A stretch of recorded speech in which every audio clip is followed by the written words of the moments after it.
বিসমিল্লাহির রহমানির রহিম। কোটি কোটি মানুষের হৃদয়ের স্পন্দন, বাংলাদেশের আপসহীন দেশনেত্রী বেগম খালেদা জিয়া 2009-10 সালে ঘোষণা করেছিলেন, বিএনপি যদি রাষ্ট্র ক্ষমতায় অধিষ্ঠিত হয়, সমগ্র এমপিওভুক্ত শিক্ষক জাতীয়করণ করবেন। এই মহান ব্যক্তি অনেক পূর্বেই অনুধাবন করতে পেরেছিলেন, একমাত্র শিক্ষার মাধ্যমে এদেশের উন্নয়ন করা সম্ভব, এবং তিনি যদি ওই সময় জাতীয়করণ করার সুযোগ পেতেন, হয়তোবা বাংলাদেশে হাজার হাজার বিজ্ঞানের শিক্ষকের পোস্ট খালি থাকতো না, বাংলাদেশের শিক্ষা আইসিইউতে যেত না, মৃত্যুর সাথে পাঞ্জা লড়তো না, আমরা আইকিউতে 150তম হতাম না, আমাদের এইচএসসি পাস সমান আন্তর্জাতিক মানদণ্ডে 7ম শ্রেণী পাশের সমান হতো না। তাই দেশনেত্রীর এই মহান চাওয়াকে ইস্টাবলিশ করা, বাংলাদেশের সকল এমপি, প্রধানমন্ত্রী, প্রেসিডেন্ট এবং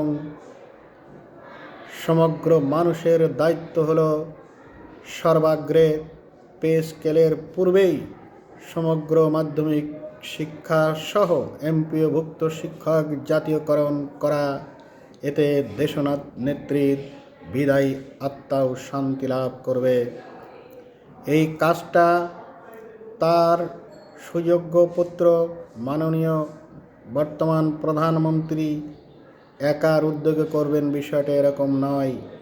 যারা দেশনেত্রীকে আমরা পরম শ্রদ্ধা করি, দেশমাতাকে আমরা শ্রদ্ধা করি, আমাদের সকলের দায়িত্ব হলো তার পাবলিকলি ঘোষিত এই মহান কাজটাকে সর্বাগ্রে সর্বোচ্চ গুরুত্ব দিয়ে জাতীয়করণ ঘোষণা দেওয়া। পে স্কেলের পূর্বেই এটা ঘোষণা দিয়ে আমরা আগামী অর্থ বছরের পূর্বেই সমগ্র শিক্ষা প্রতিষ্ঠান জাতীয়করণ ঘোষণা দিতে পারি।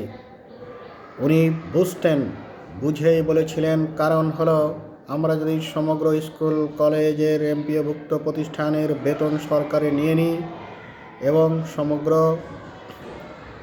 সম্পদ সরকার অধিগ্রহণ করে জাতীয়করণ করা ওয়াকার আকার, ইটস ভেরি সিম্পল।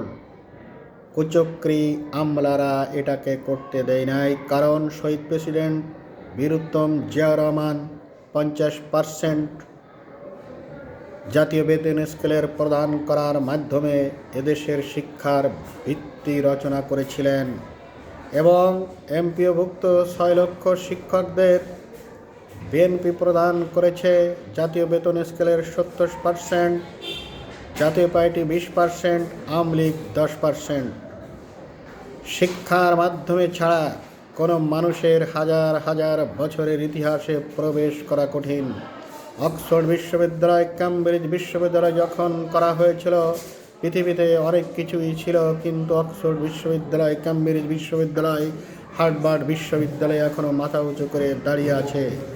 ঢাকা বিশ্ববিদ্যালয় প্রতিষ্ঠা করেছিলেন নবাব স্যার সলিমুল্লাহ একে ফজলুল হক। যতদিন ঢাকা বিশ্ববিদ্যালয় থাকবে, যতদিন পৃথিবী থাকবে, সকলে তাদেরকে গভীর শ্রদ্ধা ভরে স্মরণ করবে।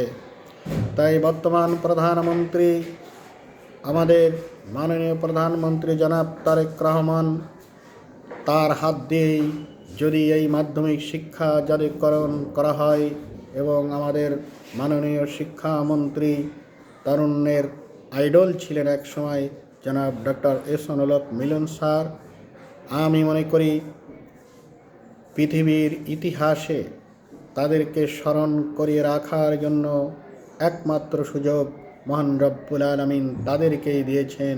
তাদের হাত দিয়ে যদি মাধ্যমিক শিক্ষা জাতীয়করণ হয়, যতদিন শিক্ষা থাকবে ততদিন পৃথিবী থাকবে, ততদিন বাংলাদেশ থাকবে, এবং মানুষ তাদেরকে স্মরণ করবে।